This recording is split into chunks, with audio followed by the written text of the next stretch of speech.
रामकृष्ण हरी. महाराष्ट्रातील सर्वात लोकप्रिय यूट्यूब चॅनल माऊली कीर्तन सोहळा या चॅनलवरील उपलब्ध सेवा सप्ताह कीर्तन, जयंती व पुण्यतिथी कीर्तन, भागवत कथा, शिवपुराण, रामकथा, संगीतमय भजन, हरी जागर इतर सर्व धार्मिक कार्यक्रमाचे लाईव्ह शूटिंग प्रसारण यूट्यूबवर करण्यासाठी आजच संपर्क करा.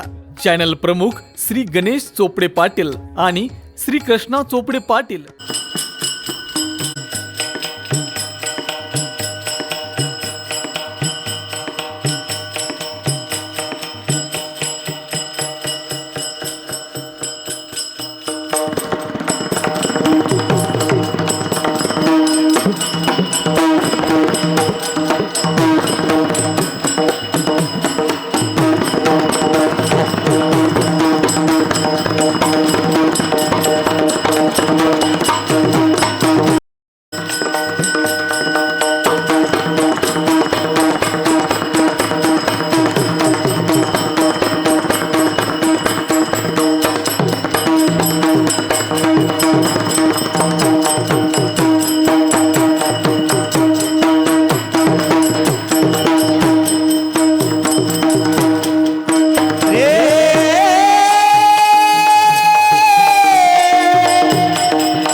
विठ्ठल विठ्ठल विठ्ठल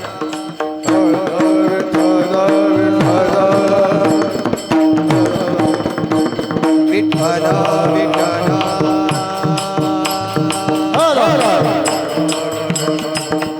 विठ्ठल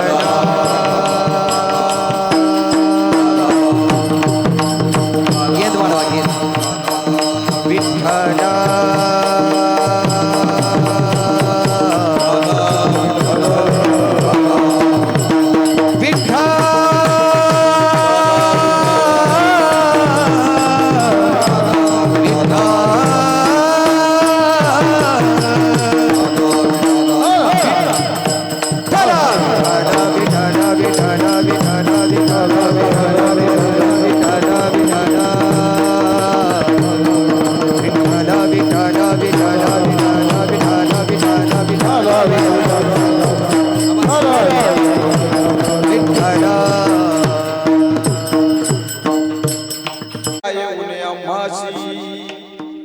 धरणी धरी पीक गाई ओळल्या मैशी राम वेळोवेळा आम्ही गाऊ ओविये दळिता कांडिता जेविता गे बाई स्वप्नी ही दुःख कोली न देखे डोळा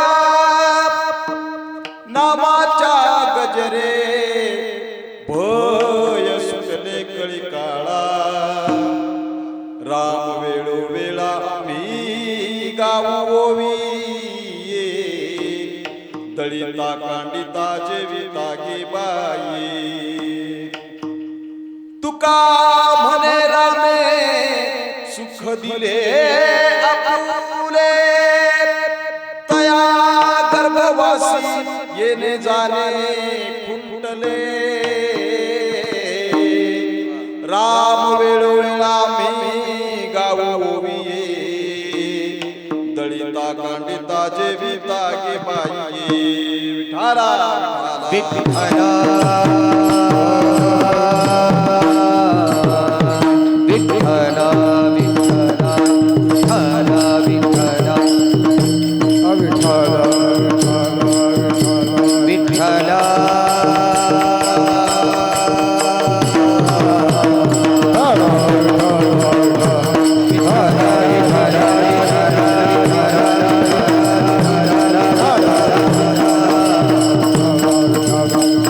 विठ्ठल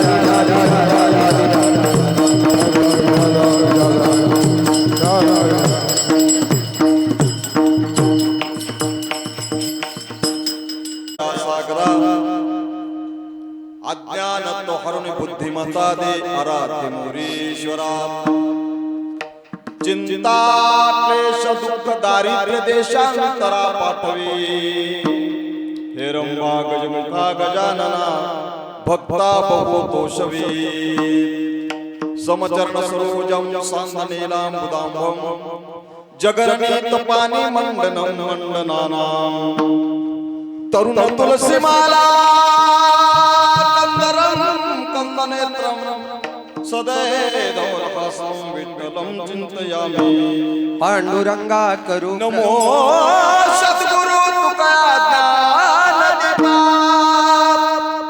नमो सद्गुरु सच्चिदानंद रूपा नमो सद्गुरु भक्त कल्याणमूर्ती नमो सद्गुरु भास्करा पूर्ण कीर्ती जोडोनिया कर चरणी ठेवी तो माता ठेवी तो माता हरिता विविधती माझी पंढरनाथा आ हरिता विविधती माझी हरिता विविधती माझी पंढरनाथा प्रसाद विविधती माझी पंढरनाथा हे जोडोनिया कर चरणी ठेवी तो माता हरिता विविधती माझी पंढरनाथा हरिता विविधती माझी पंढरनाथा जोडोनिया कर चरणी ठेवी तो माता प्रसाद विविधती माझी पंढरनाथा प्रसाद विविधती माझी पंढरनाथा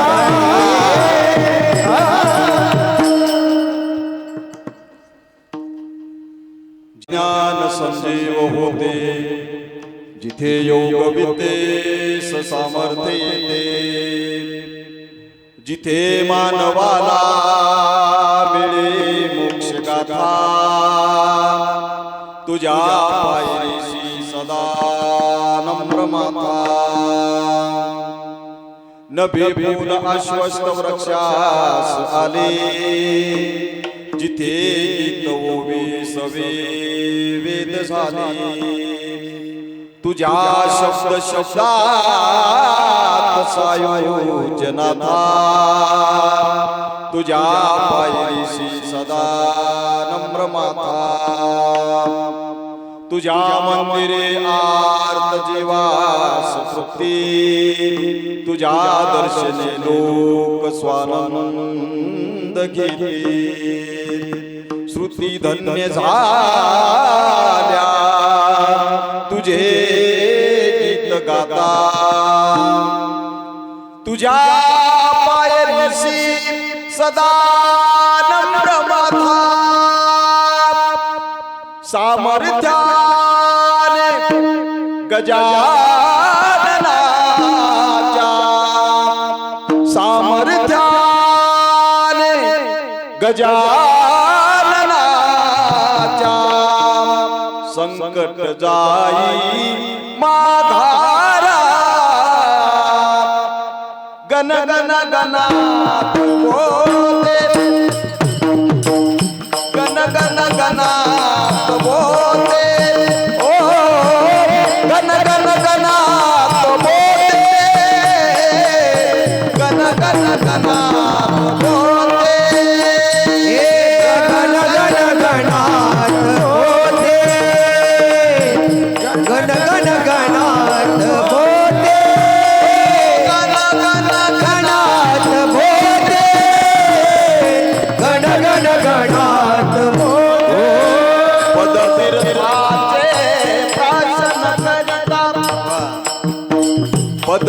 पदतीर्थाचे प्राशन करिता मुखी झळकले आस माय माऊली गजाननाने क्षणात पुसले आस शेगाविया चला जाऊया शेगाविया चला जाऊया आनंदाच्या माहेरा गण गण गणात बोले गण गण गणात बोले गण गण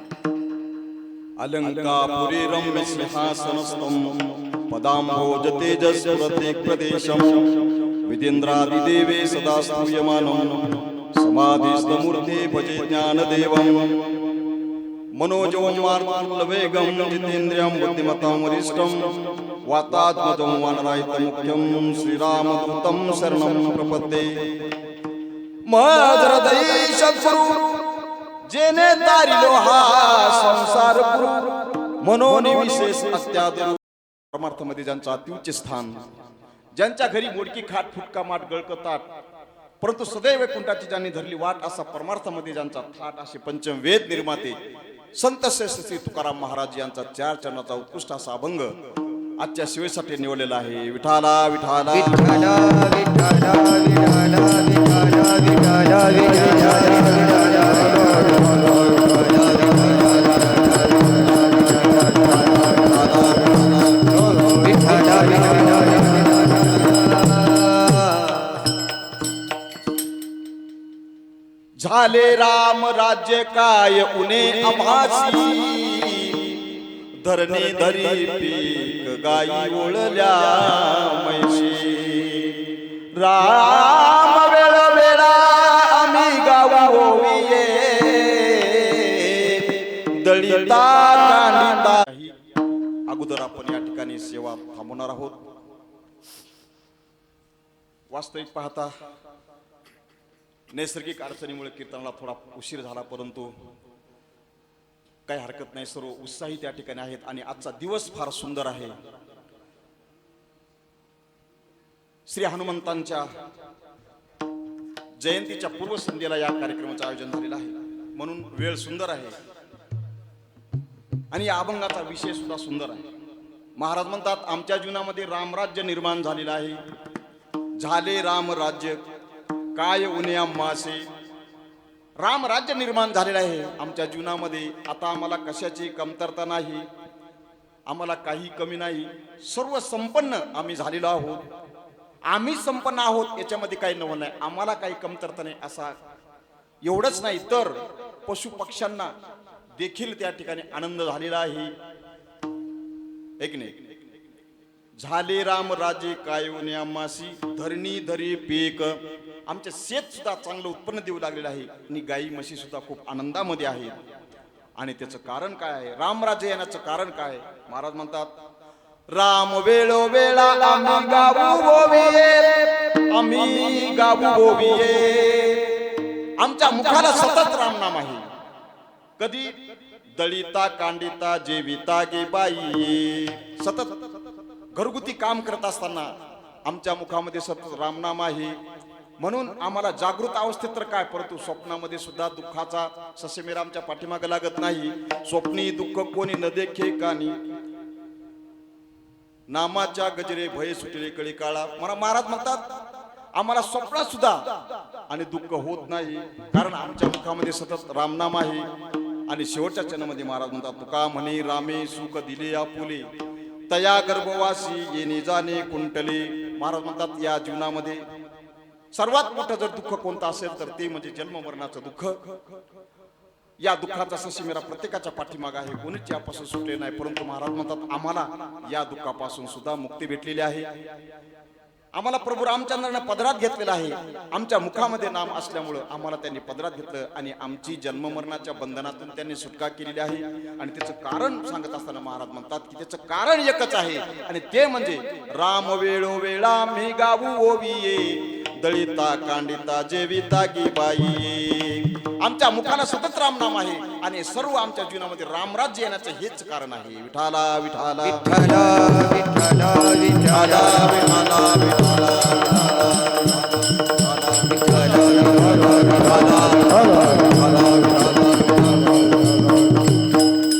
अगदी 1 मिनिटाचा परिहार या कार्यक्रमाचा द्यायचा झाला तर आपल्या सर्वांना ज्ञात आहे परंतु वक्त्याचं कर्तव्य आहे या कार्यक्रमाविषयी आपल्यापुढे वृत्तांत मांडणं. आणि म्हणून या कार्यक्रमाचे आयोजक श्री लक्ष्मण आसरूजी गरकळ बाबा, समस्त गरकळ परिवार आणि भगवान बाबा मित्रमंडळ मोर गव्हाणवाडी येथील सर्वांनी या कार्यक्रमाचं आयोजन केलेलं आहे. अर्थात सर्वच गावकऱ्यांचे या कार्यक्रमाचे सहकार्य आहे. कारण हा जो कार्यक्रम आहे तो आमच्या हनुमंताचा त्या ठिकाणी जन्मदिवसाच्या निमित्तानं हा कार्यक्रम आयोजित केलेला आहे. आपल्या सर्वांना ज्ञात आहे आपण हनुमान जयंती उद्या सकाळी 6ला त्या ठिकाणी साजरी करणार आहोत. या जयंतीच्या पूर्वसंध्येला या कार्यक्रमाचं आपल्या सर्वांच्या वतीनं आयोजन केलेलं आहे.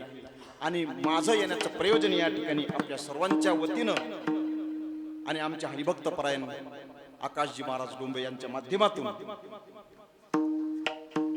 माझ्याकडे ही सेवा आलेली आहे. आणि या कार्यक्रमासाठी उपस्थित आपण सर्व मोर गव्हाण कडवाडी या येथील सर्व श्रोतेजन, या कार्यक्रमासाठी उपस्थित सर्व टाळकरी मंडळी, त्यामध्ये आमचे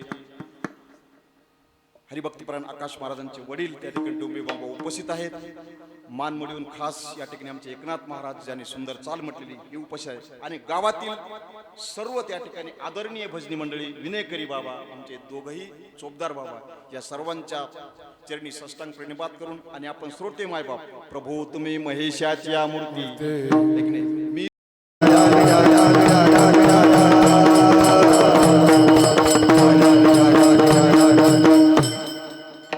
याच्या यावं सर्व जीवांना मायबाप हो, सुखाची अपेक्षा आहे.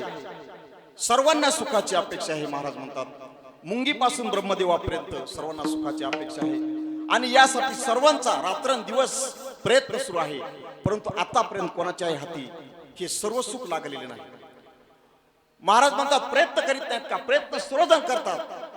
आपापल्या परीने बुद्धीचा अतिशय वापर करून, काबाड कष्ट करून सर्व माणसे त्या ठिकाणी प्रयत्न करतात. परंतु त्यांना सर्व सुख जे आहे ते आतापर्यंत अशा जन्म गेला क्षण एक व्यक्ती नाही केला, हिंडता दिशाशीन पावला, माया वेठीला जीव माझा, माझे स्वहित नेनती कोणी. महाराज म्हणतात आपलं स्वहित बाकी कोणालाही माहित नाही. आपल्याला तर हित कशात आहे हे जर जाणून घ्यायचं असेल त्यासाठी तुम्हाला संतांना शरण जावं लागेल. विठाला विठाला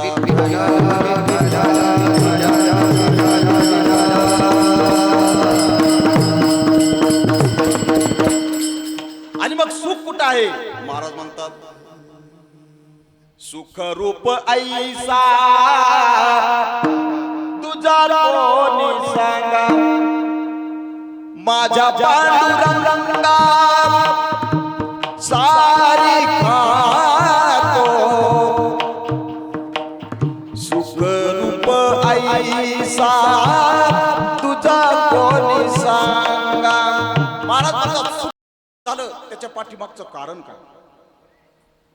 तर त्याचं कारण सांगत असताना महाराज म्हणतात की तुम्हाला जर या ऐहिक जीवनामध्ये सुख प्राप्त करायचं असेल तर महत्वाचा भाग मी सांगायलो, तुम्हाला जर जीवनामध्ये सुख प्राप्त करायचं असेल तर तुम्हाला अलौकिक तत्वाशी अनन्य राहावं लागेल. है की नाही? अलौकिक प्रयत्न तुम्ही करत नाहीत असं नाही. अहो तुमचा क्षण न क्षण त्या ठिकाणी प्रयत्नामध्ये जातो. तुम्हाला बुद्धी सुद्धा भरपूर आहे. मानवी बुद्धीवर आपण करत आहोत, पण सर्व वापर करून सुद्धा आपल्याला दुःखाला का सामोरं जावं लागतं? त्याचं कारण महाराज सांगत असतात की आपण ज्या तत्वाशी एकरूप झालात, ज्या तत्वाशी अनन्य झालात, त्या अनन्य झाल्याचं चुकीचं कारण आहे. म्हणजे अनन्य ज्या ठिकाणी झालात ते तत्व चुकीचं आहे. आणि म्हणून कारण आपण कशाचे अनन्य झालो, आपल्याला काय वाटतं कधी सुख प्राप्त होईल? दुःखाचे अनेक कारण आहेत आणि प्रत्येक वेळेस आपल्याला सुखाचं कारण वेगळं वाटतं. महाराज ज्यांना मृदंग वाजवता येत नाही ते दुःखी आहे, आणि ज्याला वाजवता येतात ते का फार आनंदात येत असं काय नाही. ज्यांना गायन येत नाही ते दुःखात आहेत, पण ज्याला येत आहे ते सुद्धा दुःखातच आहेत. ज्यांना कीर्तन करता येत नाही ते दुःखी आहेत, आणि ज्याला येत आहे ते त्याच्यापेक्षा जास्त दुःखी. ज्यांचं लग्न नाही झालं त्या दुःखात आहे, आणि ज्याचं लग्न झालं ते जास्तच परेशान. ज्यांना मुलबाळ झालं नाही ते परेशान आहे, ज्याला मुलबाळ झाले ते सुद्धा परेशान आहे की नाही? ज्याला नोकरी नाही लागली ते दुःखात आहे, ज्याला नोकरी लागली ते सुद्धा त्याच्यापेक्षा जास्त दुःखात आहे. ते म्हणते नोकरी नव्हती लागली तर बरं होतं, आता जास्त त्रास त्या ठिकाणी होऊ लागलेला आहे. मर्मावर त्या ठिकाणी बोट ठेवलेला आहे. कबीरदासजी महाराज म्हणतात जो देखे सो दुखिया बाबा, सुखिया कोई नहीं रे. राजा दुखिया प्रजा दुखिया, दुखिया घर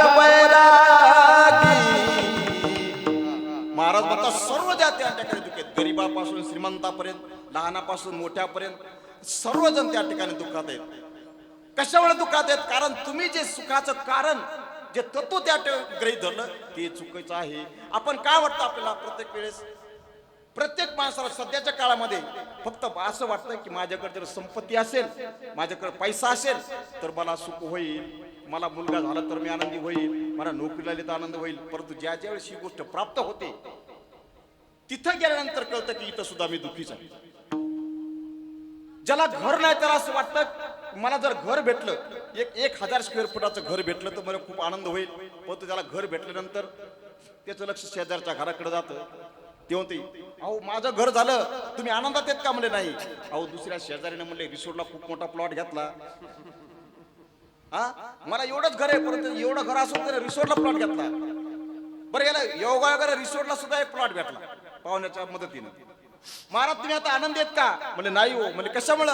अहो म्हणजे शेजारीने हिंगोलीला मोठं घर घेतलंय 1 कोटीचं, मग तिथं यांना तिथं सुद्धा घर भेटलं, मग आता तुम्ही सुखी आहेत का? म्हणले नाही महाराज. मग का? अहो यानं नागपूरला फार मोठी जमीन घेतली म्हणते. अरे तुम्ही वाढतच जाणार आहे, मग तुम्ही सुखी कधी होणार? महाराज म्हणतात तुम्ही प्रमाण दिलं, सर्व सुखाची आशा जन्म गेला, मी एक त्या ठिकाणी पादाक्रांत करीत गेलो, परंतु मला सुख भेटलं नाही. आता इथं समारोप करताना महाराज म्हणतात की आता बऱ्याच भानगडी झाल्या, आपली वेळ कमी असल्यामुळे महाराज म्हणतात मग सुखाचा मंत्र काय? सुखाचा मंत्र काय? सुखाचा मंत्र फक्त तुम्ही अलौकिक तत्वाशी अनन्य राहिले पाहिजे. आता मुख्य मुद्दा आपला अलौकिक तत्वाशी अनन्य राहिले पाहिजे. आणि ते अलौकिक तत्व या जीवनामध्ये, या जगामध्ये वेदांत शास्त्राच्या दृष्टिकोनातून अलौकिक तत्व फक्त एकच आहे, आणि ते म्हणजे देव. ते म्हणजे काय? देव. आणि महाराज म्हणतात आपुला तो एक देव करुणी घ्यावा, आपुला तो एक देव करुणी घ्यावा, एक देव करुणी घ्यावा, आपुला तो एक देव करुणी घ्यावा. तेरे बिन जीवा सुख मोहे, तेरे बिना जीवा सुख मोहे, तेरे बिन जीवा सुख मोहे, तेरे बिना जीवा सुख मोहे. ये रत्न माई का तुझे, ये रत्न माई का तुझे, ये रे माई के दुखाची गणती, ये रे माई के दुखाची गणती. काय म्हणतात महाराज? फक्त काय करून घ्या? देव करून घ्या. बाकी तुम्ही आपली माणसं करून घेतली, 10 माणसं जोडली. अहो ते सुख द्यायचं दिलं सोडून दुःख द्यायला सुरुवात केली. सुरुवातीला बरं वाटलं आहे की नाही, आणि नंतर त्यांच्याकडून त्रास झाला. माणसं जोडले म्हणजे दुःख सुखच होईल काय सांगता येत नाही, काही काळापर्यंत सुख होईल, परंतु जगामध्ये स्वार्थ उफाळल्यामुळे तुम्हाला प्रत्येकाकडून सुख भेटलं सांगतात नाही. महाराज म्हणतात हे जोडूच नका. अहो आम्ही त्या भानगडीत पडतच नाही, आम्हाला अनुभव आलेला आहे, अनुभवी आले अंगा, आणि ते या जगात येत असे. हे जोडल्यामुळं तुम्हाला सुख प्राप्त होणार नाही, तुम्ही जोडायचंच. तुम्हाला आपुला तो एक देव करून घ्यावा, तेरे बिना जीवा सुख नोहे, येरते मायेक दुखाचे जनिते, नाही आदि अंती आवसानी, नाही आदि अंती आवसानी, येरते मायेक दुखाचे जनिते, येरते मायेक दुखाचे जनिते. कितीही बाकीचं तुम्ही जोडत तुम्हाला दुःख प्राप्त होणार आहे. म्हणून अनन्य कशाशी व्हायचं? अलौकिक तत्वाशी.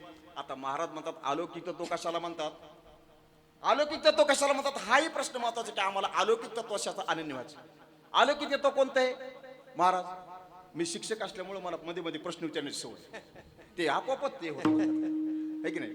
As I am a teacher I am use to ask questions to students. It is not compulsory for you to give answers, आहे की नाही. परंतु महाराज म्हणतात की अलौकिक तत्व कोणतं सांगितलं आपण? देव, आहे की नाही. अलौकिक तत्व काय? फक्त देव. आणि आपण कशाशी अनन्य आहेत? देवाशी आहेत का? नाही. आपण पैशाशी अनन्य, स्वैर्याशी अनन्य. हे स्वैर आपण जवळ केल्यानंतर आपल्याला सुख प्राप्त होईल, पण ते ऐन वेळेला ते पोरगी दुसऱ्याची ते देतो. अरे इतक्या दिवसापासून आम्ही आनंदी राहिलो, ऐकलं तुमच्या पाठीमागे राहिलो ना, ऐन वेळेला मात्र तुम्ही याच्याशी अनन्य राहून का उपयोग नाही. महाराज म्हणतात अनन्य तत्व. अनन्य कशाला राहतं तर अलौकिक तत्व असेल.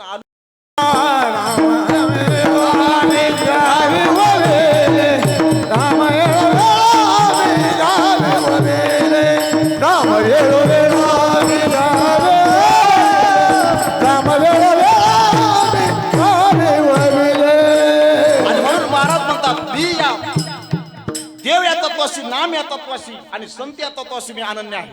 म्हणून माझ्या जीवनामध्ये हे आणि म्हणून तुम्हाला सुद्धा मी विनंती करतो, कर जोडोनी विनवी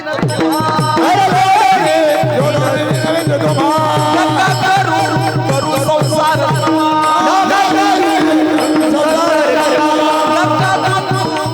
विषय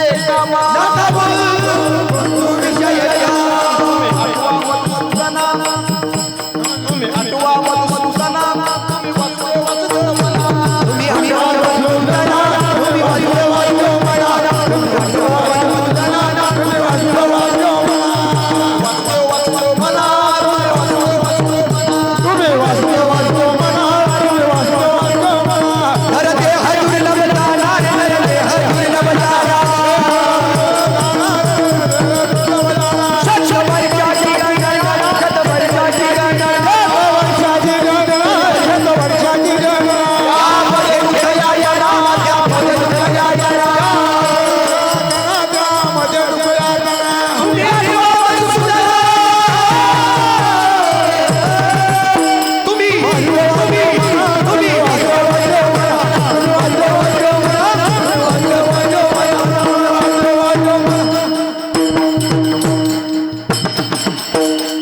संतांनी हात जोडून आपल्याला विनंती केली, कर जोडून विनवितो तुम्हा तुम्ही वासुदेव वासुदेव म्हणा. हात जोडून त्या ठिकाणी विनंती केली, हात जोडून पाया पडून त्या ठिकाणी संतांनी विनंती केली. आणि मग एकनाथ महाराज शेवटला म्हणतात, इतकं करून जर तुम्ही नाही ऐकले मग काय, हे जरी नाही काल म्हणल्यानंतर मग इतकं तरी नाही म्हणलं तर मग आमचं काही जाणार नाही, ऐक नाही. परंतु महाराज म्हणतात आपल्याला सुखाची अपेक्षा आहे ना, आपल्या सुख पाहिजे, सर्व सुख पाहिजे. माऊलीने ते एकाच वाक्यात सांगितले, ज्ञानेश्वरीचा 9वा अध्याय पहिली ओवी, तरी अवधान एकले दिजे मग सर्व सुखासी पात्र होईजे. हे प्रतिदोत्तर माझे उघड ऐका. महाराज म्हणतात सर्व सुख तुम्हाला पाहिजे ना, देव या तत्वाशी, संत या तत्वाशी, नाम या तत्वाशी तुम्ही अनन्य राहिले पाहिजे. आणि अनन्य तत्व कशाला म्हणतात, वा अनन्य तत्वाचं थोडस विश्लेषण मी या ठिकाणी. अनन्य तत्व म्हणजे काय, अलौकिक तत्व म्हणजे काय. अलौकिक तत्व म्हणजे काय, अलौकिक तत्वाला आपल्याला सुखाचा एक मार्ग सांगितला पाहिजे. आणि या मार्गाने जे जे गेले निश्चितपणे निर्भेळ सुखाचा, निर्भेळ आनंदाचा आस्वाद त्यांनी घेतलेला. परंतु आपण इथं अनन्य होत नाही आणि म्हणून दुःखाला सामोरं जावं लागतं. आपण अनन्य होतो पैशाशी, लोकाशी, पाहुणे रावण्याशी, बाकीच्या गोष्टीची, सोनं चांदी, संपत्ती, यश, सत्ता या गोष्टीशी आपण अनन्य होतो. आणि आपण पाहतो की मोठमोठ्या पदावर गेलेले लोक सुद्धा शेवटच्या अवस्थेमध्ये दिग्मूढ अवस्थेत गेलेले. अगदी संपत्तीचा म्हणजे भरपूर संपत्ती त्यांच्याकडे आहे, सत्ताच्या मोठमोठी पद त्यांनी भोगलेली आहे, भरपूर लाखो करोडो पाहुणे आहेत, परंतु शेवटच्या क्षणाला अगदी दिग्मूढ अवस्थेत त्यांचा मृत्यू झालेला आहे. महाराज म्हणतात याचं उदाहरणच असं आहे, संतांनी सांगितलेलं स्पष्ट शब्दामध्ये की या बाकीच्या तत्वाशी तुम्ही अनन्य राहिल्यामुळे शेवटला या तत्वाने तुम्हाला धोका दिला. तुम्हाला धोका न देणारं एकच तत्व आहे, ते म्हणजे देवतत्व, संत तत्व आणि नाम तत्व. आणि अलौकिक तत्व म्हणजे काय, महाराज अलौकिक तत्वाच्या 3 कसोट्या आहेत. अलौकिक तत्वाच्या 3 कसोट्या आहेत. अलौकिक तत्वाची पहिली कसोटी, आता आपण देव घेऊ. अलौकिक तत्वाचं वैशिष्ट्य आहे, अलौकिक तत्व म्हणजे असं तत्व ज्याची किंमत माणसाला कळत नाही. दुसरी गोष्ट, जगाच्या काळ त्याला खात नाही, है की नाही, काळ त्याला खात नाही. आणि तिसरं तत्व आहे पंचमहाभूतात ते अडकत नाही. पहा 3 गोष्टी. पहिली गोष्ट, माणसाला त्याची किंमत कळत नाही, त्याच्यावर काळ सत्ता करू शकत नाही, आणि पंचमहाभूताची सत्ता त्याच्यावर चालत नाही. आता देव या तत्वाशी आपण या तत्वाचा घासून म्हणजे कसोटी लावून पाहू. तर देव तत्व आहे, तर देव तत्वाला जर ही कसोटी लावली तर देव तत्व पहा. मला पहिली कसोटी काय सांगितली आपण, किंमत कळत नाही. तर देवाची किंमत लोकांना कळाली का? देवाची किंमत लोकांना कळाली का? जर लोकांना कळाली असती तर तुकाराम महाराजाला वेळच आली नसती. काय म्हणायची? देव घ्या कोणी, देव घ्या कोणी. अहो चेनेचे पोते भरलेले आहेत, गव्हाचे पोते आहेत. आपल्या इकडे हळद आहे, हळद घरी नसते आणि वाटतं ते मला काय माहित नाही. पाहुणे किती येऊ द्या, पाहुण्याला जागा आहे, परंतु देवाला जागा नाही, देवाला देव घर नाही. अशा पद्धतीने महाराज म्हणतात. हे कशामुळे झालं? हे झालं कशामुळं? बरं, तुमच्या घरामध्ये जागा नाही आणि मग एखादा आमदार तुमच्या घरी आल्यानंतर तुम्ही असं म्हणता का, साहेब दुसऱ्याच्या घरी जाऊ आपण, आपल्या घरी काय जागा नाही. बरं, कदाचित आपले तर मंत्री आले, कॅबिनेट मंत्री आले आपल्या गावाद्वारामध्ये, बोले एकनाथ महाराजाची इथं समजा आपल्या चहा पाणी करायचं, तर तुम्ही काय म्हणता? नको नको. नंतर देव जाणार आहे? देव जाणार नाही. महाराज म्हणतात, मी बोलविल्या वेद बोले, मी चालविल्या सुरू चाले, म्या हलविल्या प्राणू हले, जो जगा ते चाळीता, म्याची नेमिला सांगता, काळू ग्रासी तसे भूता, या मनया गते पंडुसुता सकळे जयाचे. अहो सकळ हे निर्माणच त्या ठिकाणी मी केलेलं आहे आणि मीच निर्माण केलं असल्यामुळे माझ्यावर काळाची सत्ता चालत नाही. विठाला विठाला विठ्ठला विठ्ठला विठ्ठला विठ्ठला विठ्ठला.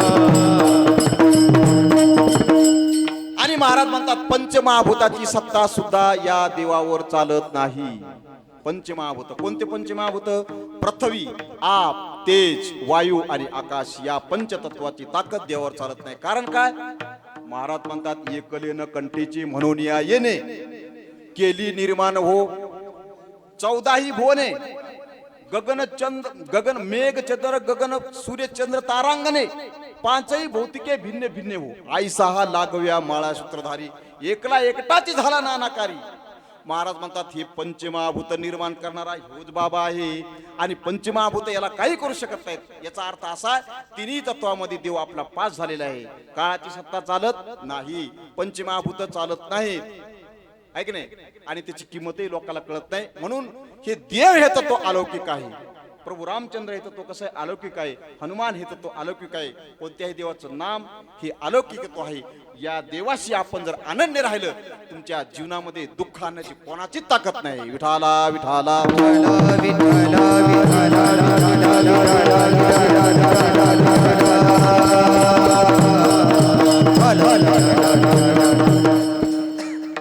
आता दुसरा अलौकिक तत्व सांगितलं आपण संत. आपण थोडं फास्ट घालत, माझा वेळ झाल्यामुळं. दुसरा तत्व अलौकिक तत्व आपलं संत. संतांच्या बाबतीत सुद्धा, संतांची सुद्धा लोकांना किंमत कळाली नाही. कोणत्याही संतांचा विचार करा आपण. कैवल्य साम्राज्य चक्रवर्ती संत ज्ञानेश्वर महाराजांच्या काळामध्ये इतकुसं पीठ सुद्धा लोकांना मिळू दिलं नाही. जगद्गुरु संत श्री तुकाराम महाराजांना मंबाजी बुवांनी काट्याच्या काठीनं मारलं. किंमत कळाली म्हणून का न कळाली म्हणून? न कळाली म्हणून. आतापर्यंत संत भगवान बाबापर्यंत, संत भगवान बाबापर्यंत पाहत तुम्ही, लोकांनी त्रासच दिलेला आहे. काळ गुलाम सलाम करी तुकया घरी राबतो. पुन्हा एक सुंदर प्रमाण महाराजांनी दिलेले आहे.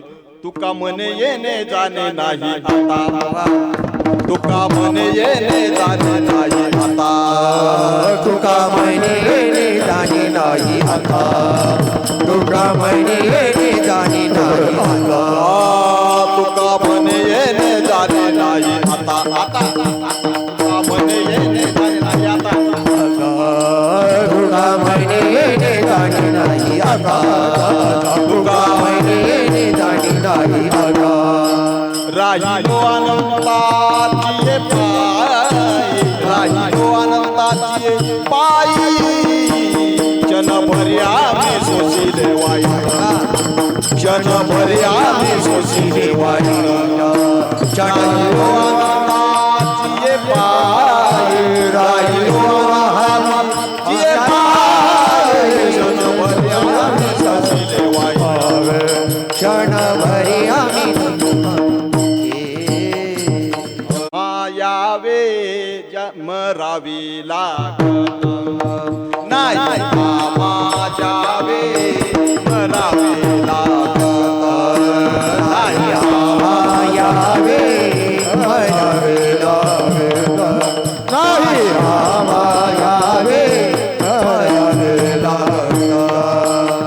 राहो अखंडित जैसे तैसे राहो अखंडित जैसे तैसे जैसे माझ्यावे मरावे लागत नाही माझ्यावे मरावे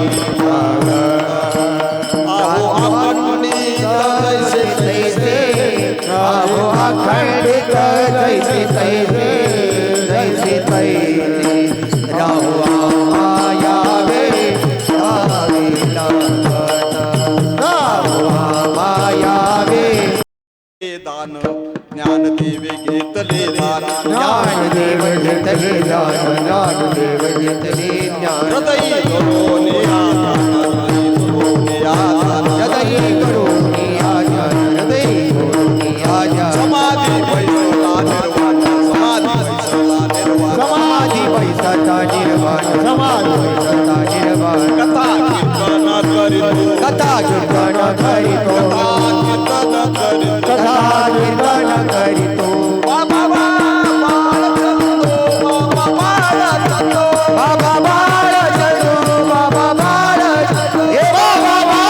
चलो बाबा बाळ चलो बाबा बाळ चलो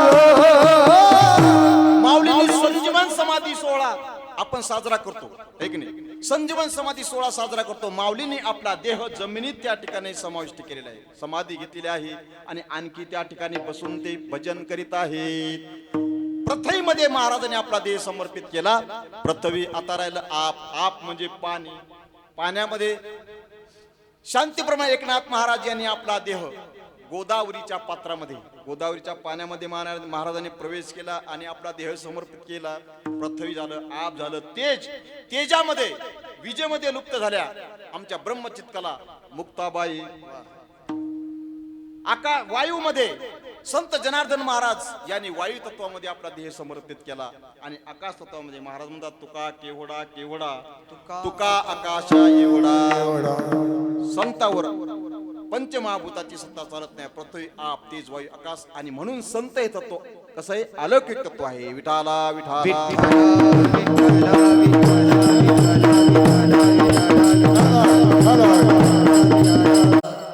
आणि तिसरं अलौकिक तत्व आपलं पहिलं झालं देव, दुसरं झालं संत आणि तिसरं नाम तत्व अलौकिक आहे.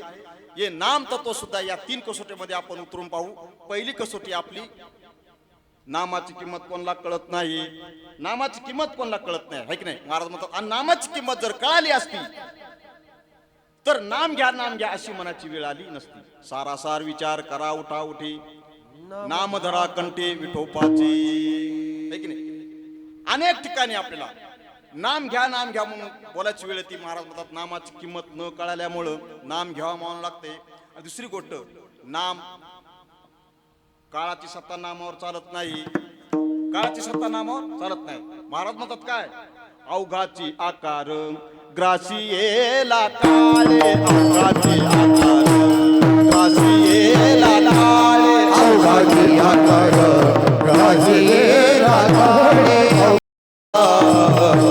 एकते निराळे हरीचे नाम, अवघाची आकार ग्रासियेला काळे, अवघाची आकार ग्रासियेला काळे. एकटे निराळे हरीचे नाम, एकटे निराळे हरीचे नाम,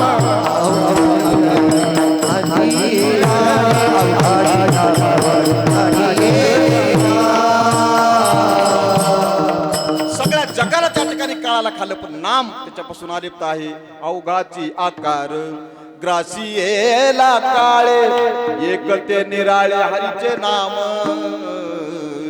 आणि पंचमहाभूतामध्ये सुद्धा नाम सुद्धा पंचमहाभूतामध्ये अडकत नाही.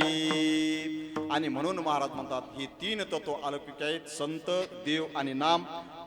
आणि महाराजांनी ग्वाही दिलेली आहे या अभंगाच्या माध्यमातून की या 3 तत्वाशी, 3ही तत्वाशी तुम्ही अनन्य राहिले तर तुमच्या जीवनामध्ये राम राज्य येण्यापासून कोणीही वाचू शकत नाही. विठाला विठाला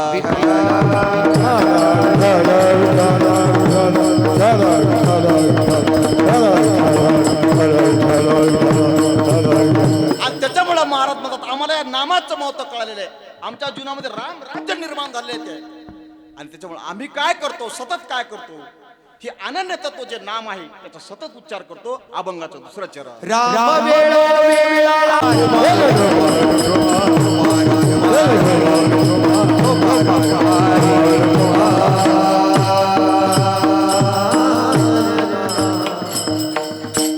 या हनुमान जयंतीच्या पर्वावर पूर्वसंध्येला साजरा होत असलेला हा कार्यक्रम आपल्या जीवनामध्ये खूप मोठा योग आहे महाराज. सेवा घडण्यासाठी सुद्धा जन्मजन्मांतरी असेल पुण्य सामुग्री, तरीच नामची भागरी येईल श्रीरामाला. लक्षात आला वेळेच आहे की नाही, समय जाणार. हा खूप सुंदर त्या ठिकाणी पुण्य आपल्याकडे पदरी पाहिजे. नाहीतर महाराज म्हणतात सपने तो हर कोई सजाता है लेकिन हर एक के सपने कभी पूरे नहीं होते. हर एक भगवान बाबा के मंदिर आना चाहता है लेकिन वही आता है जिसे बाबा बुलाते हैं. सगळ्याच त्या ठिकाणी काम नाही. सगळ्यांना असं वाटतं वाईट काम कोणालाच करावं वाटत नाही महाराज. वाईट काम कोणालाच करावं वाटत नाही. वाईट माणसा चोरी करणारा सुद्धा कधी कधी पश्चाताप होतो की आपण वाईट काम करतो. परंतु चांगलं काम करण्यासाठी, अन्नदान करण्यासाठी भाग्य असावं लागतं महाराज. विठाला विठाला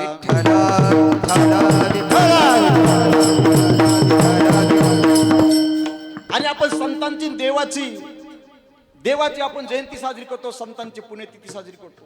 750 वर्ष झाले माऊलींनी संजीवन समाधी सोहळा घेऊन, पण आजही आपण त्यांची संजीवन समाधी सोहळा जगभरामध्ये उत्साहामध्ये साजरी होते. 750 वर्षानंतर 400 वर्ष झाले, 375 वर्ष पूर्ण झाले, तरी सुद्धा जगद्गुरु तुकाराम महाराजांची बीज आपण तेवढ्याच उत्साहाने नव्हे त्याही पेक्षा दुप्पट तिप्पट वेगाने आणि उत्साहाने आज बीज साजरी होते.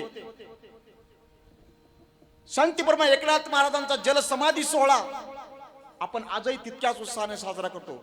भगवान बाबाची पुण्यतिथी आपण आजही तेवढ्याच नव्हे अतिशय उत्साहाने त्या ठिकाणी साजरी करतो. संत नथुराम बाबाची पुण्यतिथी, सर्व संतांची पुण्यतिथी, महादेवाची शिवरात्र, देवीची नवरात्र आणि तुमचे आमचे झाले तर झाले पित्र. का खोटे बाबा? तुम्हाला खरं सांगतो, इतक्या वर्षानंतर आपण जयंती साजरी करतो, इतक्या वर्षानंतर पुण्यतिथी बाबांची साजरी करतो. काय कारण असेल? परभणीमध्ये मी पित्तरपाठामध्ये गेलो होतो. 9-10 दिवस राहण्याचा योग आला. तिथं एका घरी मुक्कामाला होतो. कार्यक्रम जवळ होते. ते म्हणे महाराज याच जा इथं. 9 दिवस झाले, 10 दिवस झाले, 11 दिवस झाले, त्याच्या इथे काय पित्र होईत ना. मला आज पापड्या खायला भेटते आणि उद्या भजे खायला भेटते, पण काही मिळत लागत. मग 11व्या दिवशी न राहावं विचारलं, म्हणलं तुमच्या इकडे पितरपाठ साजरा करीत नाहीत का? म्हणले हो साजरे करतात. नाही नाही म्हणलं तुमच्या इथे पित्र झालेत नाही अजून, कधी येत म्हणलं. ते मला खरं सांगू महाराज, खरं सांगितलं त्याने. कारण बरं तो मला माझा बाप कधी मेला इत्यंभूत माहिती आपल्याला. जगद्गुरु तुकाराम महाराजांची सर्व माहिती आपल्याला, संत भगवान बाबांचा सर्व इतिहास त्या ठिकाणी आपल्याला माहिती आहे. नथुराम बाबाचा इतिहास माहिती. काय कारण असेल? त्याचं कारण एकच आहे महाराज, दुसऱ्यासाठी जे जगतात एक नाही, जगाच्या कल्याणा संतांच्या देह कष्टविती परोपकारी. मग आपण कष्ट करीत नाहीत का? आपल्या तर झोपा नाहीत ना संसारातल्या. आमच्या इथं माणूस एक जागेपणी बोट मोजितो, झोपी सुद्धा रोप मोजितो. असं माग गपचिप चालला तरी माझा. एकदा मी म्हणलं बाबा मला विचाराच वाटलं की काय मोजित असेल बाबा, रोज काय मोजित असेल एवढं. मी एकदा मी संघ चालत असताना त्याच्या पुढे गेलो. म्हणलं बाबा 1 मिनिट थांबा, मला माफ करा. म्हणले काय? पण तुम्ही मोजित काय मला हे सांगा. ते मला जाऊ दे, मला तुला काय करायचं? मी म्हणलं नाही नाही मला उत्सुकता निर्माण झाली, मला सांगा. मग त्याने लय म्हणल्यानंतर तो मला हे बघ 10 जणांना पैसे दिलेत म्हणलं मी. आता कसे दिले काय दिले त्याच्याबद्दल नको बोलायचं आपण.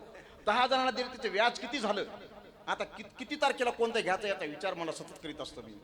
मला सांगा तुम्ही कष्ट कोण करीन? कष्ट सगळेजण करायलेत, सगळेजण कष्ट करायलेत, पण त्याची पुण्यतिथी सगळं गाव साजरं करीत का? त्याची पुण्यतिथी सगळं गाव साजरं करतं का? गाव साजरं करीत नाही. मी तर तुम्हाला शेवटचं सांगितलं, त्याचा मुलगा सुद्धा साजरी करीत नाही, कारण तो जगला स्वतःसाठी. आणि हे संत आज मंदिर गावगाव का होतात? सर्व आयुष्य त्यांनी आपल्यासाठी त्या ठिकाणी वेचलेले. सर्व आयुष्य त्यांनी आयुष्याचं सगळं ध्येय त्यांचं जगाच्या कल्याणी होतं. आणि म्हणून त्यांची आजही तेवढ्याच उत्साहानं आपण पुण्यतिथी साजरी करून नतमस्तक होतो. कारण मार्ग दावून गेले आधी दयानिधी संत ते.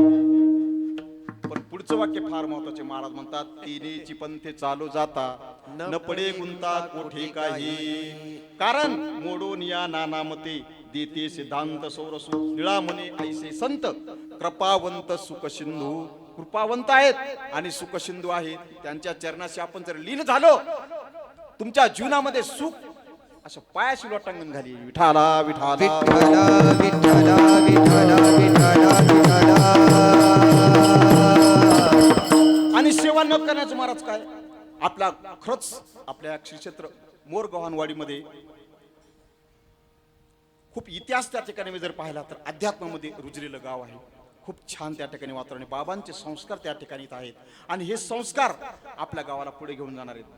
सध्याच्या काळामध्ये वेगळ्याच गोष्टीला महत्व दिलं चाललं आहे की नाही. फक्त शिक्षण शिक्षण शिक्षण, संतांकडे दुर्लक्ष, देवाकडे दुर्लक्ष. महाराज म्हणतात शिक्षण तर महत्वाचं आहेच. मी स्वतः शिक्षक आहे सांगत असतो. मी स्वतः इंग्रजीचा शिक्षक आहे. आपल्या मुलांनी इंग्रजी बोललं पाहिजे, उच्च शिक्षण नक्कीच घेतलं पाहिजे. पण त्याबरोबर जगद्गुरु संत तुकाराम महाराजांचा गाथा, ज्ञानेश्वर महाराजांची ज्ञानेश्वरी, संत भगवान बाबाचे चरित्र जर आपल्या हातात असेल तर निश्चितपणे आपली पिढी या ठिकाणी सुंदर, त्या ठिकाणी महत्वाचं आहे. जगद्गुरु तुकाराम महाराजांनी सासूरवासींच्या बद्दल तर म्हटलेलं आहे, दिवाळीच्या सणा लेकी असावली, दिवाळीच्या सणा लेकी असावली. महाराज म्हणतात दिवाळीच्या सणाची सून वाट पाहत असते, मुलगी वाट पाहत असते. परंतु आता वाट पाहायची वेळ नाही राहिली, आता वाट पाहायची गरजच नाही राहिली. कारण आता दिवाळीला पाठवत ना, आता पद्धत वेगळीच निघाली. आता इकडे एक नाही माहित नाही, मग त्यात लक्ष्मीपूजन झाल्यावर जायचं. आणि लक्ष्मीपूजन झालं राहिलंच काय मग. आणि दिवाळी कोणती असते, भाऊबीज का दिवाळी आहे का. अहो जी आमुष्या असते लक्ष्मीपूजन ती दिवाळी आहे. आणि त्या दिवाळीला मुली माहेराला येत तिचा तो विषय वेगळा आहे. परंतु महाराज म्हणतात की आपले जे संस्कार आहेत, ही संस्कार आपले मराठीच्या, मराठी भाषा का कमी आहे का. माझा मराठाची बोलू कौतुके, परी अमृता तेही पैजा जिंके, आयशी ऐक्षरी रसिके मिळविन. है की नाही. ये मराठीची नगरी, माऊलींनी वचन दिलेले, ब्रह्मविद्येचा सुकाळू करी, घेणे देणे सुखाची वरी, हो देई या जगा. आमची जर ज्ञानेश्वरी वाचली, किती स्पष्ट शब्द सांगतात. ज्ञानेश्वरी तुम्ही जर 5 वयात ज्ञानेश्वरीच्या वाचल्या, खरं म्हणलं तर 300 वया वाचाव्या, 50 वया वाचाव्या, नाही वेळ वाटत तर 5 वयात ज्यांनी एक जरी ओळी त्या ठिकाणी वाचली तर महाराज म्हणतात ज्ञानेश्वरी तुम्हाला सुख देणार, घेणे देणे सुखाची वरी, हो देई या जगा. असं माऊलीने अभिवचन त्या ठिकाणी ज्ञानेश्वरी मध्ये दिलेलं आहे. म्हणून ज्यांच्या घरामध्ये ज्ञानेश्वरी आहे, ज्ञानेश्वरीचं वाचन आहे, ज्यांच्या घरी संतांचे विचार आहे, त्यांच्या घरी भगवान बाबांचं त्या ठिकाणी अस्तित्व आहे, त्यांना सुखापासून कोणी पारख ठेवू शकत नाही. विठाला विठाला विठ्ठला विठ्ठला विठ्ठला विठ्ठला. आणि काय कमी केलं देवाने महाराज मला सांगा. आपण सतत, पण तिथं विद्यार्थी म्हणून, मी सायन्सचा विद्यार्थी म्हणून त्या घाटी दवाखाना आम्हाला भेट द्यायला गेलो. आणि त्या दवाखान्यामध्ये, घाटी दवाखान्यामध्ये कॅन्सर डिपार्टमेंटला आम्ही भेट दिली होती. आणि त्या डिपार्टमेंटला गेल्यानंतर मी किती भाग्यवान आहे हे मला कळालं. कारण विचित्र विचित्र अवस्थेत ते लोक सूर्याकडे पाहून सकाळी नमस्कार आणि प्रार्थना करत होते. खरोखर हृदयद्रावक त्या ठिकाणी चित्र होतं. प्रार्थना करत होते, देवा आम्हाला आमचं घर पाहू द्या. कारण त्यांना सांगितलं होतं डॉक्टरने, किंवा त्यांना कळालं असेल की आता आपण 4-5 दिवसाची सोबती आहेत, वाचत नाहीत. त्यावेळेस त्यांना असं कळालं की आम्ही किती, आम्हाला फक्त घर पाहू द्या देवा, आम्हाला काही नको. आमच्याकडे पैसा नसला तर हरकत नाही, काही नसलं तर हरकत नाही, परंतु आम्हाला आमचं घर पाहू द्या. कशामुळं. कारण त्यांचं आयुष्य त्या ठिकाणी संपलं होतं आणि शरीराच्या वेदना त्यांना त्रास देत होत्या. मला सांगा, आपल्याला काही त्रास नाही, आपण सुदृढ त्या ठिकाणी आहोत. त्या ठिकाणी त्या वार्डामध्ये फिरत असताना मला असं वाटलं की खरोखरच मी भाग्यवान आहे. पण ते भाग्यवान आपल्या इकडे वाटत नाही, आपल्या देहाची आपल्याला किंमत कळत नाही आणि सतत आपण त्या ठिकाणी कंप्लेन, तक्रार त्या ठिकाणी करत असतो. खरोखर महाराज म्हणतात आपल्याकडे गादी आहे, आपल्याकडे गादी आहे, पण नुसतं गादी असून चालत नाही, त्याच्यावर झोप बी लागते. सध्या काही लोकांकडे गादी आहेत पण त्याच्यावर पडून झोप येत नाही. ते सगळ्यात दुर्भाग्यवान. गादी आहे पण झोप नाही. तुमच्याकडे भाकर आहे पण भुकत नाही, काय उपयोग आहे. भाकर आहे पण भुकत नाही, खाल्लं की उलटत. अशी काही त्या ठिकाणी किती किती दुर्दशा आहे. संपत्ती आहे पण धर्म नाही, भरपूर संपत्ती आहे पण दानत नाही, 1 रुपया खर्चाची तयारी नाही, अन्नदान नाही, कुठं सत्याला पट्टी नाही. संपत्ती आहे पण दान नाही. आणि मला सांगा संतती आहे पण सुसंस्कारक्षम नाही, या गोष्टी जर नसत्याल तर तुमच्याकडे किती संपत्ती असू द्या त्याचा काहीच उपयोग होत नाही. विठाला विठाला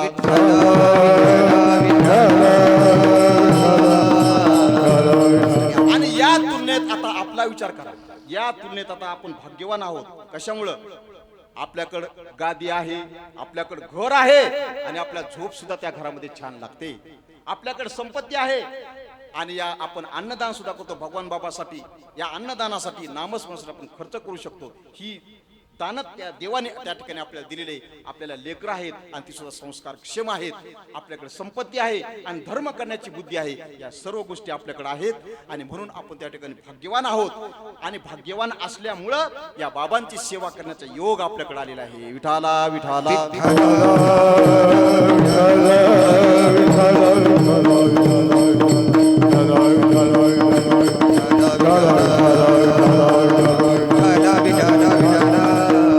आणि म्हणून महाराज म्हणतात की आम्ही फक्त नाम या तत्वाशी आनंदी राहिलो आणि म्हणून आमच्या जीवनामध्ये रामराज्य निर्माण झालं. आता आम्हाला जागृत अवस्थेत काय, परंतु स्वप्नात सुद्धा दुःख पाहायला भेटत नाही. स्वप्नेही कोणी दुःख न देखे डोळा. कबीरदास एकाने सुंदर वर्णन करतात की गवळणीनं देवाला मागत असताना त्या ठिकाणी सांगितलंय, राधे इस जीवन की बस एक तमन्ना है, राधे इस जीवन की बस एक तमन्ना है, जब प्राण शरीर से निकले तू सामने हो मेरे, जब शरीर से प्राण निकले तू सामने हो मेरे, राधे इस जीवन की बस एक तमन्ना है, राधे इस जीवन की बस एक तमन्ना है. कारण राधेला माहित आहे माझ्या जीवनामध्ये माझ्या कंठामध्ये नामस्मरण जर राहिलं तर माझ्यावर दुःख कधीही येणार नाही. आणि महाराज हेच संदेश या अभंगाच्या माध्यमातून करतात की रामराज्य म्हणजे काय, रामराज्य म्हणजे काय, तर रामराज्य म्हणजे सतत मुखामध्ये नामस्मरण आणि त्या नामस्मरणामुळे आपल्या जीवनामध्ये निवडून झालेले सुख यालाच म्हणतात रामराज्य. म्हणून महाराज म्हणतात माझ्या जीवनामध्ये माझ्या कंठामध्ये सतत नामस्मरण, रामनामाचा घोष माझ्या मनामध्ये आहे, माझ्या कंठामध्ये आहे, म्हणून माझ्या जीवनामध्ये रामराज्य निर्माण झालेले. म्हणून महाराज म्हणतात झाले रामराज्य काय उणे आम्हासी, धरणी दरी पीक गाई ओळल्या मैसी, राम वेळोवेळा आम्ही गावू ओविये, दळिता कांडिता जेवी तागे बाईये, स्वप्नी ही दुःख कोणी न देखे डोळा, नामाच्या गजेरे भय सुटले कळी काळा. आणि शेवटच्या चरणामध्ये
नदिया हर दिशा से बह के सागर में मिले बादलों का रूप लेके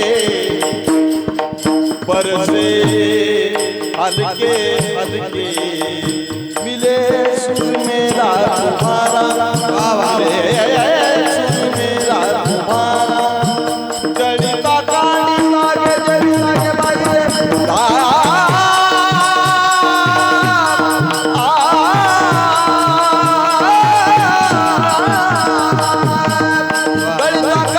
लागे के बाई जड़िता कांडी देवी के बाई राम वेणु वेला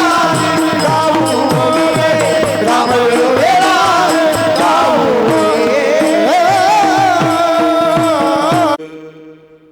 झाले राम राज्य काय उने अम्मासी धरणी धरी पीक गायी ओळल्या मैसे.